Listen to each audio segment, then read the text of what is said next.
서양 동화 중에 핑크 대왕 퍼시라는 이야기가 있습니다. 핑크 대왕, 핑크를 참 좋아하는 퍼시라는 대왕입니다. 퍼시는 광적으로 핑크색만 좋아했다. 옷, 물건, 심지어 음식까지 모두 핑크색이었다. 그러나 그것으로 만족할 수 없었다. 그래서 백성들의 모든 소유물도 핑크색으로 바꾸라는 법을 제정했다. 그리고는 나무, 불, 꽃, 동물까지 핑크색으로 염색하라고 명령했다. 그런데 단 한 가지 핑크색으로 바꾸지 못한 것이 있었다. 바로 하늘이었다. 왕의 권세로도 그것은 불가능한 일이었다. 고민하다 스승을 찾아갔다. 스승은 이미 하늘을 핑크색으로 바꾸어 놓았으니 준비한 안경을 끼고 하늘을 바라보라 했다. 그 안경을 끼고 하늘을 보니 온통 핑크색이었다. 왕은 너무너무 만족스러웠다. 그 스승은 왕에게 단지 핑크 렌즈로 만든 안경을 주었을 뿐이다. 핑크색으로 된 안경을 끼면 세상이 어떻게 보이죠? 핑크색으로 보입니다. 모든 게 다 핑크색이에요. 근데 이 동화가 제 마음에 와닿는 이유는 뭐냐면 실은 핑크 대왕 퍼시뿐만이 아니라요, 우리 모두가 지금 안경을 끼고 세상을 바라보고 있습니다. 저마다의 색깔을 가진 그러한 안경으로, 관점으로, 틀로 세상을 바라보고 있습니다. 여러분, 여러분들이 보는 세상과 제가 보는 세상이 같을까요? 달라요.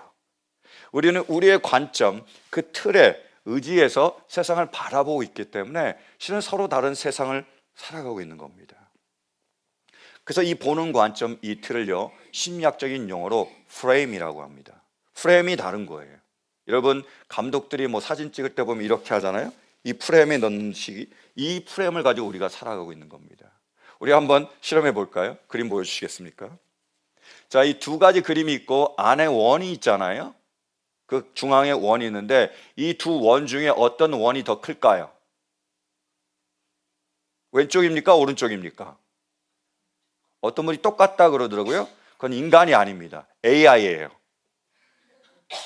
여러분, 왜냐하면 우리 눈으로는 뭐가 더 크죠? 저분은 더 넘어서 AI를 넘어서는 초인공지능 같아요. 왼쪽이 더 커 보여요. 왜냐하면 상황 때문에 그렇습니다. 왜냐하면 다른 원들이 작잖아요. 그 영향 때문에 당연히 작은 거에 비해서 더 커 보이는 거죠. 이것이 바로 프레임입니다. 인간은 그렇다라는 거예요. 그래서 프레임을 정의하면 이렇습니다. 사람의 지각과 생각은 항상 어떤 맥락, 어떤 관점 혹은 일련의 평가 기준이나 가정하에서 일어난다. 그러한 맥락, 관점, 평가 기준, 가정을 프레임이라고 한다. 그러니까 내가 보는 그 기준, 그 관점, 그거를 뭐예요? 프레임이라고 그러는 겁니다. 그래서 물이 있습니다. 그 물이, 잔에 물이 있는데 물이 반밖에 차 있지 않아요? 어떤 사람은 이렇게 얘기하죠. 물이 반밖에 없네. 그 부정적인 프레임을 가지고 있는 거죠. 어떤 사람은 뭐죠? 물이 반이나 있네.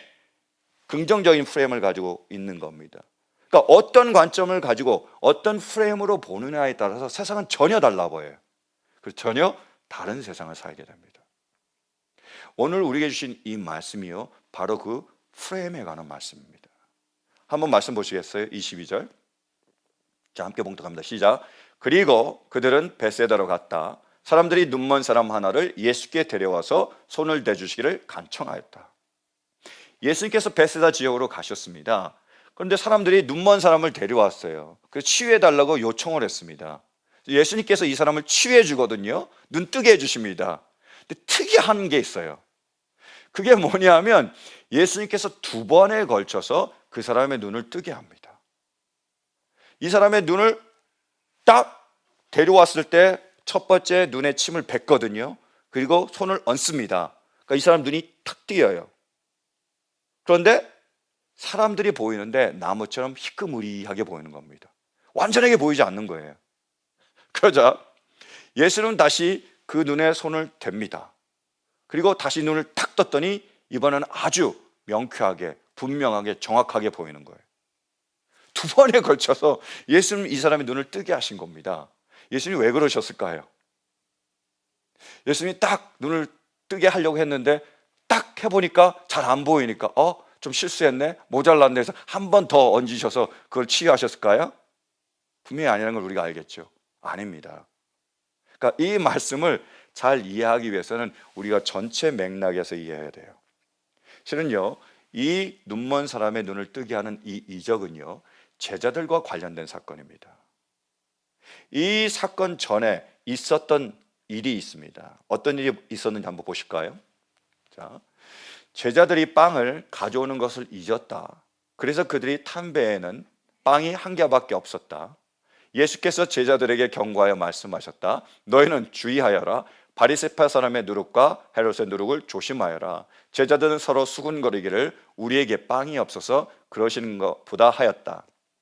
예수께서 이것을 아시고 말씀하셨다. 어찌하여 너희는 빵이 없는 것을 두고 수군거리느냐. 아직도 알지 못하고 깨닫지 못하느냐. 너희의 마음이 그렇게도 무디어 있느냐. 너희는 눈이 있어도 보지 못하고 귀가 있어도 듣지 못하느냐. 기억하지 못하느냐. 내가 빵 5개로 5,000명에게 떼어주었을 때 너희는 남은 빵 부스러기를 몇 광줄이나 가득 거두었느냐. 그들이 그에게 대답하였다. 12광줄입니다. 빵 7개를 4,000명에게 떼어주었을 때는 남은 부스러기를 몇 광줄이나 가득 거두었느냐. 그들이 대답하였다. 7광줄입니다.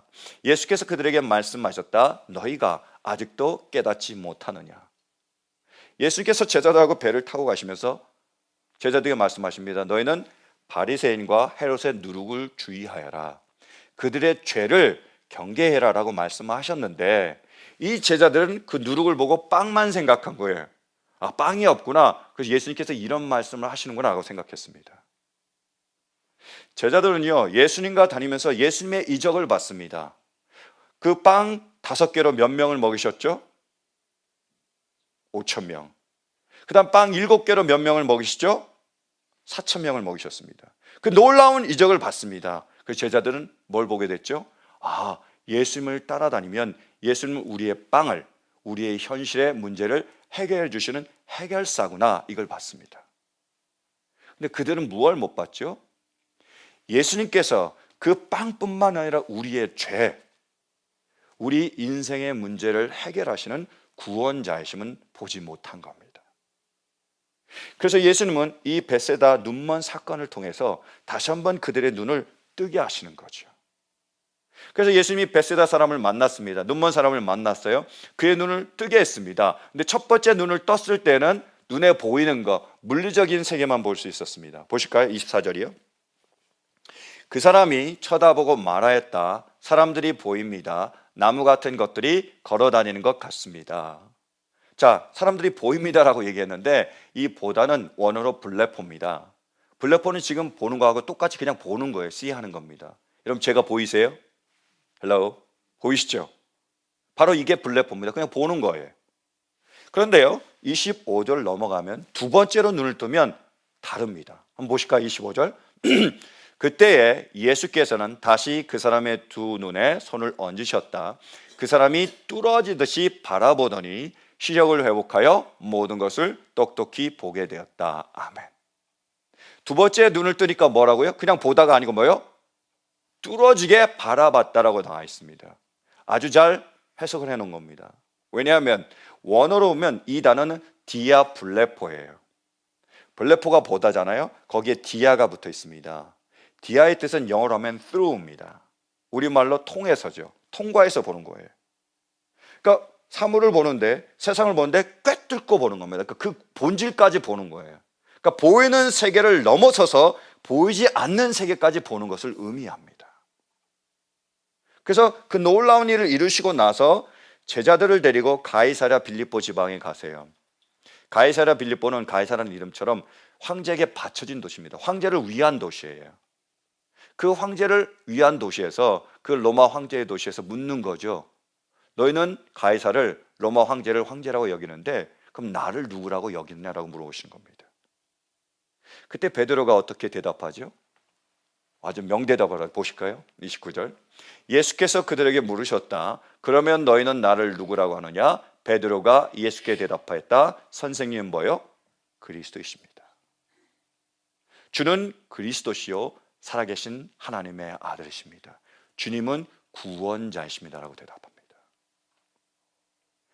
그들이 이적을 보면서 이제까지는 첫 번째 눈이 뜨였을 때는 우리 예수님께서 우리 삶에 우리가 살아가는 이 세상의 모든 문제를 해결하시는 분이구나, 해결사구나 라고 생각을 했는데, 두 번째 눈이, 영적인 눈이 뜨였을 때 예수님 우리의 죄의 문제를, 우리 영혼의 문제를 해결하시는 구원자시구나를 알게 된 겁니다.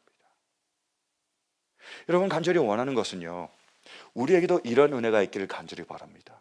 첫 번째 눈이 뜨일 뿐만이 아니라 두 번째 눈이, 영적인 눈이 뜨일 수 있길 간절히 바랍니다. 그래서 우리 눈에 보이는 세계뿐만이 아니라 그걸 꿰뚫고 우리 눈에 보이지 않는 그 세계, 영적인 세계를 볼 수 있는 은혜가 있기를 간절히 축원합니다.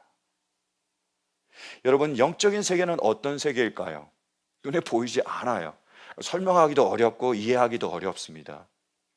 근데 저는요, C.S. 루이스를 통해서 참 많은 도움을 얻었습니다.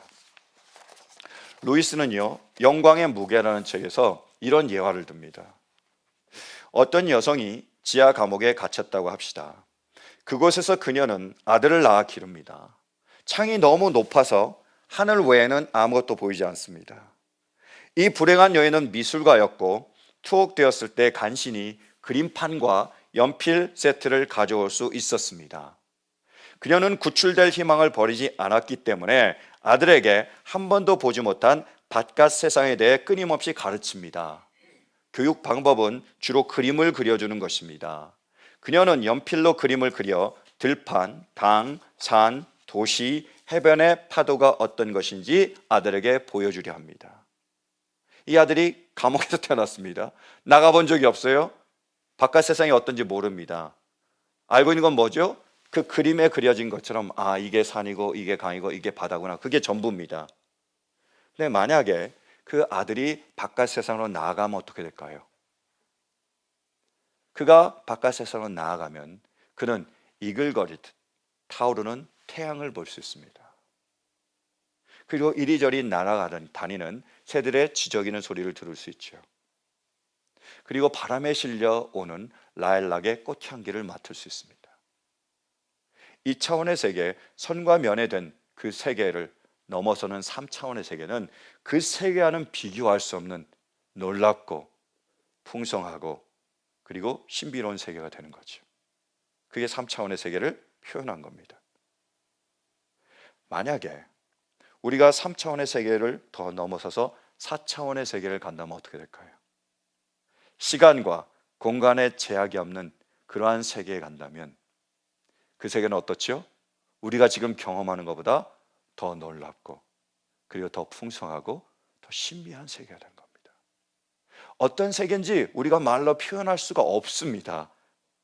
그런데요, 분명한 것은 뭐냐면 그 세계, 그 영적인 세계에 가게 되면 우리가 경험하지 못한 그런 놀라운 일, 풍성한 일, 엄청난 일을 우리가 경험하게 됩니다. 그것이 바로 영적인 세계예요. 그리고요, 루이스는 천국과 지옥의 이혼이라는 책에서 이렇게 묘사를 합니다. 천국을 이렇게 묘사해요. 그 책에 보면 천국에서 안내자가 옵니다. 가이드가 와서 천국 갈 사람들을 천국으로 인도하는 거예요. 근데 특이한 건 뭐냐면 그 천국으로 가는 사람들이 굉장히 희미합니다. 그리고 굉장히 물러요. 그리고 굉장히 약합니다. 그 사람들을 데리고 가는 거거든요. 근데 가다가 천국으로 가는데 풀이 있습니다. 근데 풀은요, 너무 분명해요. 그리고 너무 단단합니다. 너무 확실한 거예요. 그래서 어떻게 되느냐, 이 천국으로 사람들이 가고 있는데 풀을 밟잖아요. 그럼 풀이 거의 발을 뚫고 나올 것 같아요. 사람들은 약하고 무르고 이거는 단단하니까 뚫고 나오는 것 같은 느낌을 받습니다. 그리고 천국을 향해서 계속 가다가 보면 폭포 소리가 들리는데 너무 폭포 소리가 큽니다. 경험할 수 없는, 감당할 수 없는 그런 폭포 소리가 들리는 거예요. 그래서 실제로 폭포의 앞에 가보니까 이 폭포가 너무 큰 거예요. 이 세상에서는 경험하지 못한 그런 엄청난 폭포였습니다. 그리고 계속 가다 보면 비가 오잖아요. 그럼 어떤 일이 벌어질까요? 비가 막 떨어지면 그 빗방울이 몸을 통과하는 그런 느낌을 받는 거예요. 그리고 천국으로 인도하는 그 안내자가 있는데 이 사람은 너무 단단하고요, 너무 분명하고요, 너무 확실합니다. 그래서 루이스는 이 천국 안내인을 견고한 영이라고 불러요. 여러분, 천국은 실은 이거와 다릅니다. 상상으로 이렇게 자기가 그려낸 거죠. 근데 놀라운 건 뭐냐면요, 천국의 개념을 정확하게 루이스는 짚어놓았다는 거예요. 루이스가 지금 무슨 말을 하려고 하고 있냐면, 우리는 지금 눈에 보이는 이 세계를 살고 있지 않습니까? 그래서 우리는 이게 진짜고 우리는 이게 전부라고 생각하는데, 이 세계보다 더 확실하고 더 진짜인 세계가 있다는 겁니다. 놀라운 거예요. 우리는 지금 이 세계만 살고 있고 이 세계만 보이잖아요. 그러니까 이 세계 안에 있기 때문에 이게 전부라고 생각하고 이게 진짜라고 생각하는데, 그렇지 않습니다. 우리에게 영적인 세계가 있는데 그 세계야말로 이 세계보다 더 진짜 같은 세계고 더 실제적인 세계라는 거예요. 놀라운 일이죠. 그걸 표현해낸 겁니다. 그리고요, 우리의 영적인 세계는 영원한 세계입니다. 그게 영적인 세계예요. 여러분, 우리가 이 땅에서 살아가는데 몇 년이나 살 수 있을까요? 우리가 살면 70여, 강간하면 80. 요즘은 과학이, 의학이 발달해서 120까지 산다 그러잖아요. 그래서 우리가 제2의 세계를, 세상을 준비해야 된다 이렇게 얘기하는데, 여러분 몇 살까지 살고 싶습니까? 저는 더 발전해서 한 200살까지 살았으면 좋겠는데. 자, 200살까지 산다고 그 200년하고 만약에 영혼하고 비교하면 어떻게 될까요?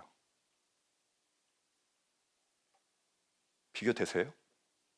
우리가 서로 2000년 동안 산다 그래도요, 2000년도 영원에 비하면 그것은 우주에 떠다니는 먼지보다 못합니다. 그게 영원이에요. 놀라운 진리가 뭔지 아시겠지요? 여러분, 우리가 가야 될 그 영적인 세계는요, 영원한 세계입니다. 지금 우리가 살고 있는 이 세계와는 비교가 안 되는 진짜 세계죠. 그래서 지금 우리가 살고 있는 이 세계는 우리가 그냥 스쳐 지나가는 휴게소입니다.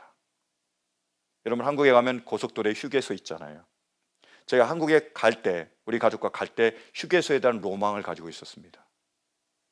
저희 본가가 김포거든요. 처가가 하동입니다. 그래서 김포에서 하동까지 어떻게 갈까 고민을 많이 했습니다. 첫 번째, 비행기 타고 진주 가서 가는 거. 두 번째는 KTX 빠르잖아요. 그 3시간 만에 가는 거. 아니면 버스 타고 가는 거. 버스 한 3시간밖에 안 걸리더라고요. 근데 저는 네 번째 방법을 선택했습니다. 뭐냐면 자동차를 렌트해서 가는 거. 그래서 가면서 우리가 3시간 정도 걸리면 되니까, 만나는 건 6시간 뒤니까 해서 가면서 휴게소를 들리려고요. 여러분, 휴게소의 음식이 굉장히 맛있다 그러더라고요. 휴게소에 들려가서 맛있는 음식도 먹고, 또 휴게소 들려서 떡볶이도 먹고 오뎅도 먹고 그리고 소떡도 먹고, 계획을 다 세우고 저희가 출발했습니다. 그래서 휴게소에 가서 들리면서 우리 여유롭게 가려고요. 근데 현실이 다르더라고요. 버스로는 3시간, 기차로는 3시간, 4시간이면 되는데 자동차로 몰고 가니까 6시간 걸리는 거예요. 막힙니다. 근데 버스는 전용 차선이 있어서 쑥쑥 가는 걸 몰랐어요. 근데 우리 차를 몰고 가니까 걸리고 막히는 거니까 막 계속 늘어나는 거예요, 시간이. 약속 시간이 있기 때문에 시간이 없잖아요. 그래서 휴게소를 들려야 되는데 한 번 들려서 점심 먹고 바로 출발했고요. 또 한 번 들려서 볼일 보고 바로 출발했습니다. 로망이 완전히 깨져버렸어요. 떡볶이, 소떡 그냥 들고 타는 정도였습니다. 너무 실망이 되더라고요. 그래서 지금 후회했습니다. 내가 왜 이랬을까? 근데요, 우리가 지금 이 살고 있는 이 세계가 바로 휴게소라는 겁니다. 그냥 왔다가 지나쳐서 우리의 목적지는 어디죠? 하나님의 나라입니다. 거기서 우리가 영원히 살게 되는 거예요. 그러니까 우리의 나라는 어디라고요? 목적지는요? 바로 하나님의 나라입니다. 그것을 예수님의 프레임을 통해서 보기를 원하시는 겁니다. 그래서요, 예수는 마태복음 6장에서 이렇게 말씀하십니다. 보실까요? 우리가 잘 아는 말씀인데, 자, 함께 봉독하겠습니다. 시작. 그러므로 내가 너에게 말한다. 목숨을 부지하려고 무엇을 먹을까 또는 무엇을 마실까 걱정하지 말고, 몸을 감싸려고 무엇을 입을까 걱정하지 말아라. 목숨이 음식보다 소중하지 아니하냐? 몸이 옷보다 소중하지 아니하냐 이렇게 말씀하셨습니다. 자, 몸이 옷보다 더 소중합니다. 왜냐하면 옷은 입다가 낡으면 버리잖아요. 새 옷을 입잖아요. 그래서 몸이 옷보다 중요한 거죠. 그리고 뭐죠? 목숨이 음식보다 중요합니다. 왜냐하면 우리가 살기 위해서 먹는 거죠. 그러니까 음식의 목적은 결국 살기 위한, 목숨을 위한 겁니다. 목숨이 더 중요하죠. 우리가 이것을 깨달았다면 우리는 첫 번째 눈을 뜬 겁니다. 근데 두 번째 눈을 뜨면, 영적인 눈이 뜨이면 어떻게 될까요? 다르게 보이는 겁니다. 영적인 눈을 뜨면 뭐가 보이냐 하면, 여기서 몸, 여기서 옷이 있는데 그 몸이 우리의 영혼이고 그 옷이 우리의 육체라는 것을 알 수 있습니다. 몸은 우리의 영혼입니다. 육체는요, 우리의 옷입니다. 왜냐하면 언젠가 이것을 벗어버리잖아요. 그래서 진정한 우리의 모습은 육체가 아니라 영혼인 거죠. 그리고 여기에서 목숨이 나오고 음식이 나오잖아요. 이 바로 목숨이라는 것은 우리의 영원한 생명을 의미합니다. 영적인 생명이고요. 거기서 음식은 뭘까요? 바로 육적인 생명입니다. 이 육적인 생명은 영적인 생명을 위해서 존재한 거라는 거죠. 왜요? 육적인 생명은 끝납니다. 언젠가. 영원한 생명은 영원하죠. 여러분, 우리의 눈에 보이는 이 육체가 있고 우리의 눈에 보이지 않는 영혼이 있습니다. 어떤 것이 더 중요하죠? 영혼입니다. 왜요?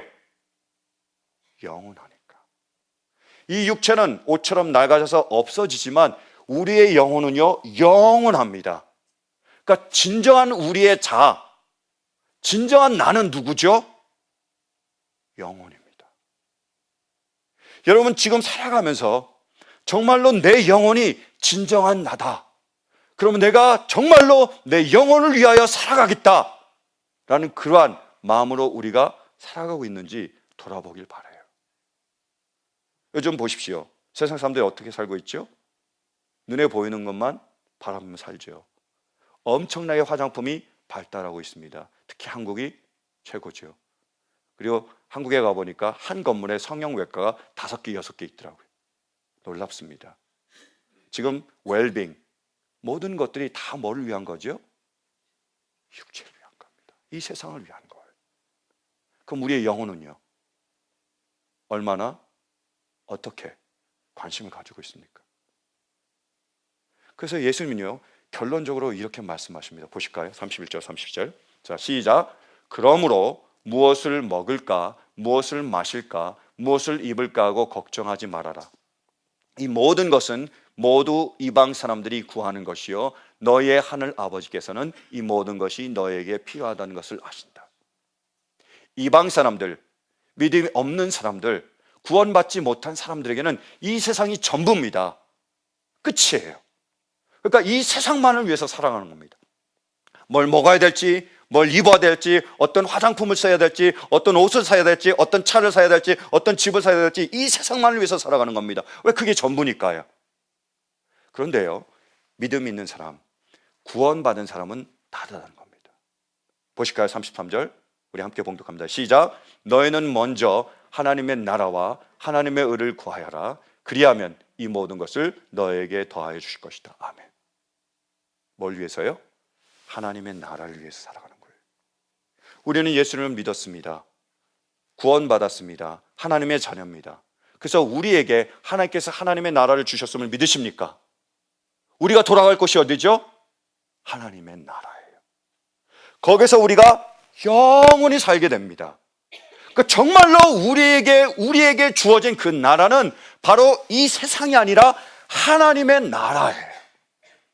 그래서 너희 영혼을 위해서 너희가 돌아갈 그 하나님의 나라, 진정한 나라, 더 진짜인 나라를 위해서 너희는 살아가라고 주님께서 말씀하신 겁니다. 사랑하는 성도 여러분, 이제 우리의 영적인 눈이, 이 프레임이 열리길 바랍니다. 그래서 우리의 육체보다 영혼이 소중함을, 이 세상보다 우리가 돌아갈 하나님의 나라가 있음을 볼 수 있기를 간절히 바랍니다. 그래서 하나님의 나라를 위하여 살아갈 수 있는 은혜가 있기를 간절히 축원합니다. 우리가 영원한 하나님의 나라, 진짜 우리의 나라, 하나님 나라를 위해서 살아가기 위해서는, 준비하기 위해서는 우리는 이 땅에서 바로 사랑을 해야 합니다. 저 하나님 나라, 하늘 나라에서요, 우리가 이 땅에서 해야 될 일은 뭐라고요? 바로 사랑하는 거예요. 여러분, 하나님께서 모세에게 10계명을 주셨습니다. 10가지 계명을 주셨어요. 그걸 다 외우기도 우리는 벅찹니다. 어떻게 다 지키겠어요? 그래서 예수님은 신약에 오셔서 그거를 2가지 계명으로 줄여주셨죠. 뭐죠? 하나는 하나님을 사랑하라. 둘째는 이와 같으니 내 이웃을 너만같이 사랑하랍니다. 근데 이 2가지 계명을 또 하나로 더 압축해서 줄인다면 어떻게 될까요? 로마서 13장 8절 말씀입니다. 보시겠습니까? 자, 함께 봉독합니다. 시작. 서로 사랑하는 것 외에는 아무에게도 빚을 지지 마십시오. 남을 사랑하는 사람은 율법을 다 이룬 것입니다. 하나로 줄인다면 서로 사랑하는 겁니다. 다른 사람을 사랑하는 거예요.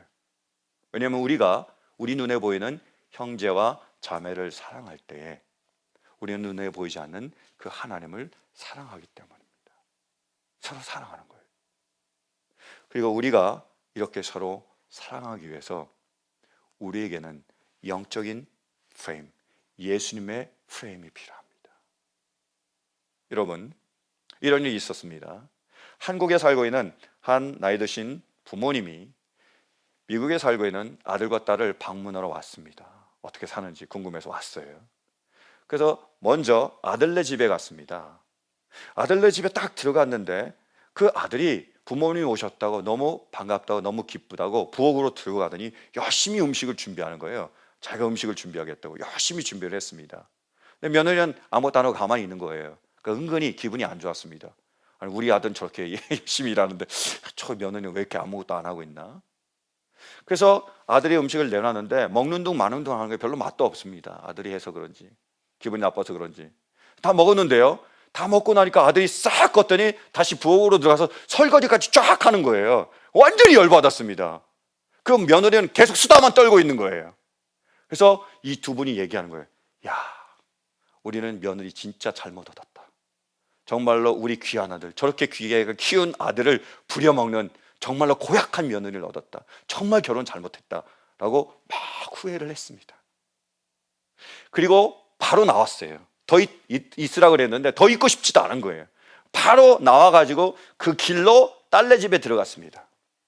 딸네 집에 딱 들어갔는데 사위가 시부모님이 오셨다고 부엌에 들어가더니 음식을 준비하는 거예요. 아주 열심히 준비하고 있었습니다.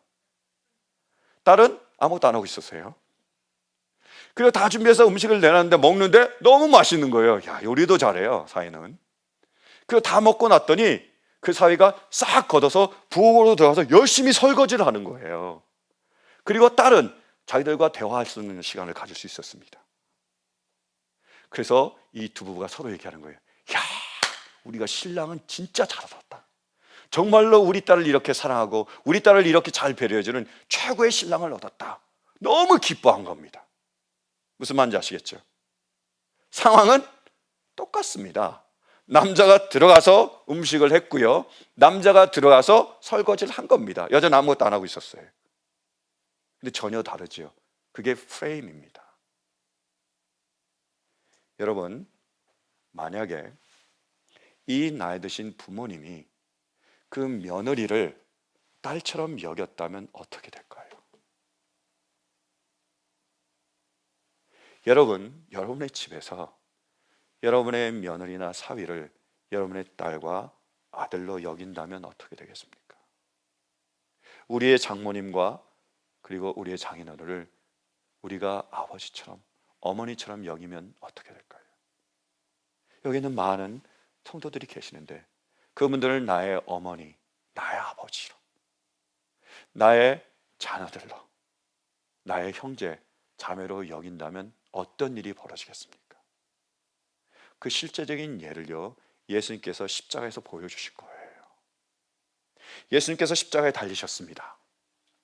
그래서 떠날 것, 그것을 준비하시면서요, 그 어머니 마리아에게 얘기하세요. 제자 요한을 가리키면서 어머니 보세요. 어머니의 아들이에요. 이렇게 얘기합니다. 그리고 요한에게 말합니다. 마리아를 가리키면서요. 요한아 봐라, 네 어머니다. 그래서 떠나시면서 자신의 어머니를 요한에게 부탁한 겁니다. 예수님은요, 이 땅에서 독생자가 아니십니다. 하나님의 독생자지만 이 땅에서는 외아들이 아니에요. 예수님 밑에 남동생이 줄줄이 있었고요, 여동생도 있었습니다. 근데 예수님은 왜 자신의 혈육, 정말 자신의 친, 형제, 자매가 있는데 그 어머니를 그 친, 형제, 자매에게 맡기지 않으시고 혈육적으로 피가 하나도 통하지 않는 그 요한에게 어머니를 맡기셨을까요? 여기에 중요한 영적인 진리가 있는 거죠. 예수님이 십자가를 통해서, 죽으심을 통해서, 그 사랑을 통해서 이루고자 하신 것이 그것입니다. 뭐죠? 마리아가 피가 섞이지 않는 요한을 자신의 아들처럼 여기는 것. 요한이 피가 섞이지 않는 그 마리아를 자신의 어머니처럼 여기는 겁니다. 우리가 피가 섞이지 않았지만 우리의 모든 사람들을 우리의 부모로, 우리의 자녀로, 우리의 형제, 자매로 받아들이고 그렇게 사랑하기를 원하셨던 겁니다. 예수님 그래서 율법학자와 대화를 나누시면서 가장 큰 계명을 얘기하시면서 두 가지를 얘기했죠. 하나는 뭐죠? 마음을 다하여, 뜻을 다하여, 힘을 다하여, 목숨을 다하여 주 너의 하나님을 사랑하라고 말씀하셨습니다. 둘째는 이와 같으니 뭐예요? 내 이웃을 내 몸과 같이 사랑하라고 하셨어요. 근데 그 내 몸과 같이에서 가치는요, 원어로 보면 호스입니다. 영어로 하면 as예요. like가 아니고요. 여러분 영어를 잘 하셔서 잘 아시겠지만 영어의 like와 as는 좀 다릅니다. like는요, 가치라고 할 수 있고요, as는요, 로서입니다. 무슨 말이냐? 예수님이 너희는 이웃을 내 몸과 같이 사랑하라 라고 말씀하셨는데 그것은 네가 네 몸을 보호하는 것처럼 네 그 이웃을 보호하라는 뜻이 아니고요, 실은 예수님은 네 이웃을 내 몸으로 사랑하라고 말씀하신 겁니다. 네 이웃이 너라는 거예요. 지금 사랑하는 우리 대학생들 쭈쭈리 앉아서 지금 눈을 꼼빡꼼빡 하고 있는데 지금 여민이에게 수린이는 누구죠? 넘어서서 자매입니다. 그걸 말씀하신 거예요. 지금 우리가 눈에 보이는 이 사람들이 실은 나예요.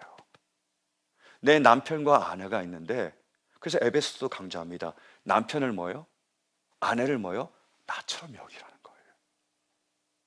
그들을 소중하게 여기고 그들을 귀하게 여기고 그들을 보호하라는 겁니다. 우리가 우리의 몸을 보호하잖아요. 배고프면 먹을 걸 입히잖아요.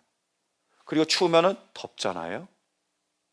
그리고 우리의 상처가 입으면 우리가 위로받기를 원하잖아요. 똑같이 그렇게 하라는 겁니다. 그래서 남편이, 아내가 옆에서 너무 힘들어서 병이 걸려서 한숨도 못 자는데 옆에서 뭐요? 코 골면서 자지 말라라는 겁니다. 그러나 아니라는 거예요. 어떻게 하라고요? 챙겨주고 보살펴주라는 겁니다. 왜요? 나니까. 그것이 예수님의 사랑입니다. 그것이 내 이웃을 뭐요? 내 몸으로 사랑하는 겁니다. 그것이 예수님의 본뜻이었어요. 여러분 제가 지난 토요일 날 멕시코 탐방하고 왔습니다. 그래서 약속드린 것처럼 이 시간에 좀 보고를 하길 원하는데요. 한번 사진 보여주시겠어요? 자, 이번에는 어떻게 했냐면 우리가 지금 멕시코에 사역하는 윤기범 선교사님이 사역하시는 씨 뿌리는 자들의 교회, 멕시코 교회가 있습니다. 이번에는 어떻게 했냐면 그 멕시코 교회에서 깜뽀라는 곳으로 선교를 간 겁니다.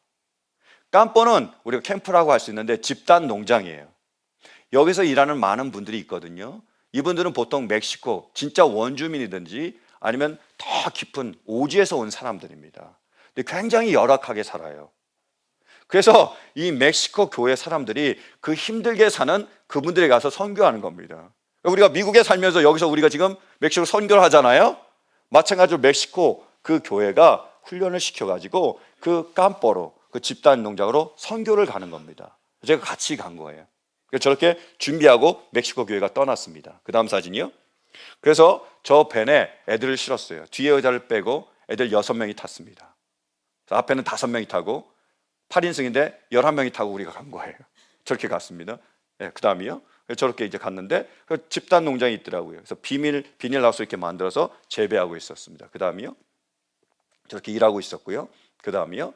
그래서 갔더니 그러니까 사는 곳은 어디냐? 저렇게 컨테이너처럼 만들어진 그곳에서 살고 있더라고요. 자, 그 다음이요.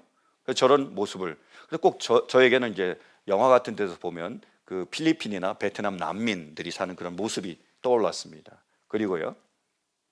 그래서 제가 궁금해서 그 안을 허락받고 들어갔습니다. 몰래 들어간 게 아니고요. 허락받고 들어가니 저게 입구고요. 자, 들어가니까 바로 앞에 2칸으로 나눠져 있는데 첫 번째가 전 잡동사니를 놓는 칸이었고 또 들어가니까 안에 이제 방이 있었습니다. 그래서 저렇게 잡동사니하고 침대도 있고 이렇게 거기서 살고 있었어요. 굉장히 좁은 컨테이너에서 사람들이 살고 있었어요. 자, 그 다음이요. 그리고 이제 사역을 하는데 맨 먼저 가서 멕시코 그 교회에서 아이들에게 그 깜빡 있는 아이들에게 종이를 나눠주고 그림 그리기를 하는 겁니다. 그래서 가족 그 그림이더라고요. 그래서 가족에 대한 종이 나눠주고 색칠하는 겁니다. 저렇게요. 그 다음에요. 저 꼬맹이가 저 맨발로 저렇게 색칠하고 있었고요. 그 다음에요. 또 차에도 올라와서 엄마가 이렇게. 근데 저분은 원래 이제 멕시코 교회 교인이세요.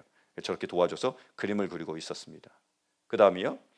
애들도 그 꼬맹이도 뭔가 하고 궁금해서 나왔더라고요. 유모차를 끌려가지고 나왔습니다. 그 다음에요. 이제 끝나고 나니까 이 멕시코 교회에서 준비한 그 율동을 하는 겁니다. 그 율동하면서 찬양하는 거예요. 잠깐 보실까요?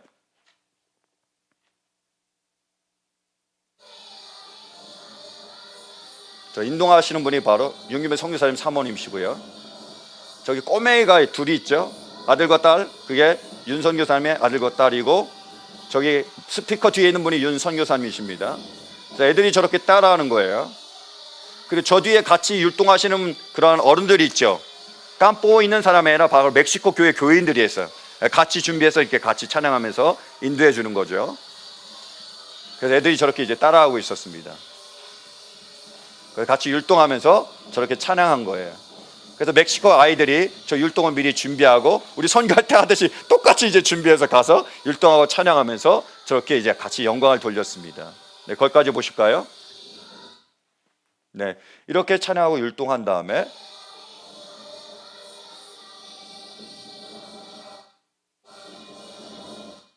네, 그 다음에 말씀을 전했습니다. 그래서 스페니쉬로 말씀을 전했는데 거기에는요 애들이 스페니쉬를 잘 모릅니다. 왜냐하면 멕시코 원주민들도 있고요 오지에서 왔는데 학교를 안 다녀요. 그러니까 스페니쉬를 잘 몰라요. 그러니까 옆에서 번역하는 분이 그 원주민 말로 또 통역도 좀 했습니다. 그게 전했어요. 그 다음이요. 저 아이를 제가 특별히 찍은 이유는 뭐냐면 이렇게 사역이 계속 진행되고 있는데 한 아이가 제 옆에 와서 옷을 잡는 거예요. 딱 봤더니 저 아이예요.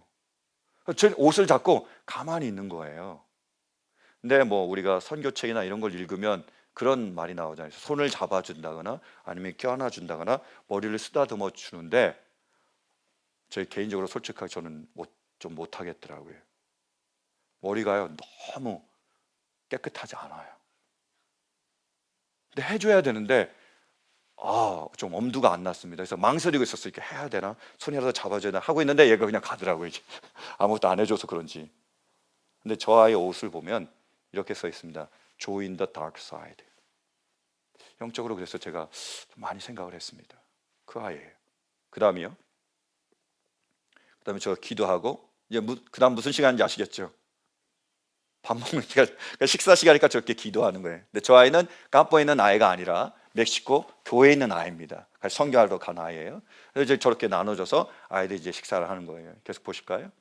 저렇게 이제 앉아서 식사를 하고, 그래서 식사를 다 하고 이렇게 사역이 끝났습니다. 그래서 깜뽀에서 사역을 다 하고 또 다른 깜뽀로 갔습니다.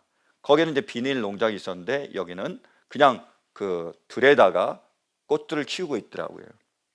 그래서 이제 거기에 사는 집을 보니까 저렇게 집이 쫙 있더라고요. 컨테이너보다 겉에서 볼 때는 더 좋아 보이죠. 더 좋아 보이더라고요. 그 다음이요. 저렇게 여기 수도가가 있어서 공동으로 사용하고 있었고 또 하나가 화장실입니다. 저기 2개인가 3개인가 있었어요. 그게 이들의 공동 화장실이에요. 제가 저 화장실을 보면서 질문이 들더라고요. 궁금한 게 있었습니다. 왜냐하면 저 화장실 안에 지금 나무로 또 통을 만들잖아요. 제가 궁금한 건 뭐냐면 저 통에 앉아서 쌀까 아니면 올라가서 쌀까? 근데 굉장히 더러우니까 이걸 앉아서 싸기엔 너무 더러운 것 같고, 그렇다고 올라가서 싸려고 저렇게 만들어놨나? 굉장히 궁금해요. 그러고 저는 화장실이 몇 개 있었습니다. 그리고요, 그래서 다 똑같은 사역을 했어요. 그래서 그림을 그리고 율동하면서 찬양하고 말씀을 전하고 이제 음식을 나눠서 아이들이 먹는 거예요. 그 다음에요, 저렇게 또 맨발로 아이가 열심히 먹고 있더라고요. 저렇게 먹은 겁니다. 근데 그때 처음부터 끝까지 같이 한 그러한 이제 어른들이 계시는데 저 아이가 지금 8개월 됐대요. 그래서 엄마가 저렇게 아이를 계속 안고 계속 같이 있더라고요. 그래서 제가 저 엄마에게 이제 양해를 구해서 그 집을 한번 또 들어가 봤습니다. 여기는 어떤지요? 보여주시겠어요? 딱 들어갔더니 그 컨테이너 집보다 못하더라고요. 거기는 두 칸인데 여기는 한 칸밖에 없습니다. 딱 하나예요. 오른쪽에는 이제 침대가 있고요. 왼쪽에 좀 더 보여주다음이요. 왼쪽에는 이제 저렇게 돼 있고 또 그 다음이요. 근데 제가 볼 때 바닥이 굉장히 안 좋더라고요. 더럽고 시커머서 바닥만 찍어봤습니다. 저게 바닥이 바깥 땅보다도 못하더라고요. 그래서 솔직하게 저도 속이 안 좋았어요. 올라오는 것 같더라고요. 그 방에 들어가 있는데. 근데 여러분, 저 작은 단칸방 안에 몇 명이 사는지 아세요? 7명이 산대요. 그 침대에서 시어머니가 주무시고요, 바닥에서 자기네와 브라더스가 같이 산대요. 그 가족들이 7명이 저 좁은 데서 사는 겁니다. 저 더러운 데서 사는 거예요. 저 냄새 나는 곳에서. 지금은 좀 낫대요. 여름이 되면 파리떼가 올라오는데 바닥이 시커멓대요. 파리로 깔려 있었어요. 그래서 아이를 낳는데 아이를 막 얼굴을 덮어가지고 따로 씌워놨답니다. 그때 아이를 키울 때. 그래서 제가 이걸 다 보고 있었는데 그 깜포에서 선교하시는 또 선교사님이 계시거든요. 그 선교사님이 이런 얘기를 해주셨습니다. 이 아이들이 스페니쉬를 몰라요. 학교를 안 보내세요. 그러니까 부모님들은 일 나가고 아이들이 있는데 왜 안 보내냐면 이 아이들이 더 어린 아이를 봐야 되니까. 그래서 8살 정도 되는 아이들이 있는데 그 아이가 6명인가 되는 자기 동생들을 지금 케어하는 겁니다. 그러니까 안 보내는 거예요, 학교에. 근데 학교가 주정부에서 바로 옆에 지어놨더라고요. 그 깜포 바로 옆에 학교가 있는데 그 가까운 데 있는데도 안 보내는 거예요. 너무 안 됐잖아요. 얘가 교육을 받아야 되는데, 그래 꿈도 가질 텐데, 비전이 있을 텐데. 그래서 선교사님이 하도 얘기를 해가지고 그 수십 명의 아이 중에 한 아이를 학교로 보내게 됐답니다. 근데 이 아이가 여자아이인데 학교로 보내려고 씻겨줘야 되잖아요. 2시간이 걸렸대요. 그럼 씻겨주는데, 사모님이 씻겨주는데 머리에 이가 무지무지 많더라고요. 그래서 씻겨주고 소독하고 그리고 깨끗하게 모든 걸 시키는데 2시간 걸렸답니다. 그리고 새 옷을 입혔고요. 그리고 새 가방을 줘서 학교로 보냈습니다. 그래서 이 아이가 학교에 가서 2년 3년 정도 공부를 하고 그리고 15살에 졸업을 했습니다. 이 여자애가 졸업하니까 그 부모님들이 어떻게 한지 아세요? 이 아이를 돈 받고 팔아버렸습니다. 좀 배웠다고, 좀 깨끗해 보인다고, 가치가 있다고 돈 받고 팔아버렸어요. 그것이 지금 그것의 현실입니다. 여러분, 이들이 누구죠? 이들이 우리의 이웃이며 우리의 몸이며 우리의 가족입니다. 저는 우리에게 이것을 볼 수 있는 눈이 있기를, 프림이 있기를 바랍니다. 간절히 원하는 것은 베세다에서 예수님을 만나 눈이 띄었던 그 사람처럼 우리 모두가 이 시간에 예수님을 만날 수 있기를 간절히 바랍니다. 그래서 우리의 첫 번째 눈이 열리기를 바랍니다. 예수님께서 우리 이 현실의 모든 문제를 해결하실 수 있는 그러한 전능자임을 우리가 볼 수 있길 간절히 바랍니다. 이 세상을 살아가면서 우리의 어려움이 있을 때, 우리의 문제가 있을 때, 우리가 필요한 것이 있을 때, 우리의 아픔이 있을 때 주님께 나와 그분의 도우심을 구하며 우리의 모든 문제가 해결되는 은혜가 있기를 간절히 축원합니다. 네, 더욱더 원하는 것은 우리의 두 번째 눈이 열리길 바랍니다. 예수님의 눈으로, 예수님의 프레임으로 우리가 볼 수 있길 간절히 바랍니다. 그래서 우리 예수님께서 그리스도이시며 살아계신 하나님의 아들이심을, 우리의 죄와 우리의 모든 영혼의 문제를 해결하신 그 구원자심을 우리가 볼 수 있기를 간절히 바랍니다. 그래서 우리가 구원받았기에 우리에게 돌아갈 하나님의 나라가 있음을, 그 영원한 나라가 있음을 볼 수 있기를 바라요. 그래서 이 세상을 살아가면서 때로는 힘들고 때로는 어렵고 때로는 고통스럽지만 이게 전부가 아니잖아요. 진행하는 길이잖아요. 우리에게 저 돌아갈 영원한 하나님의 나라가 있기에 그것의 기쁨과 그것의 영광과 그것의 평안이 있기에 그 영원한 하나님의 나라, 그 기쁨의 나라를 바라보며 이 땅의 삶을 버티고 견디며 이겨낼 수 있기를 간절히 바랍니다. 그리고 우리의 눈을 더 멀리 열어 이 땅에 있는 우리의 이웃, 우리의 몸, 우리의 가족을 볼 수 있는 그 크신 은혜가 있기를 간절히 바랍니다. 우리 이 프레임이 예수님의 프레임으로 바뀜으로 이 땅을 살아가야 될 우리의 진정한 삶의 목표를 꿰뚫어 볼 수 있는 크신 은혜가 우리 모두 가운데 임하시기를 간절히 축원합니다. 아멘. 우리 이 마음을 담아 우리의 결단을 드리며 주님께 찬양으로 나아가기 원합니다. 다 함께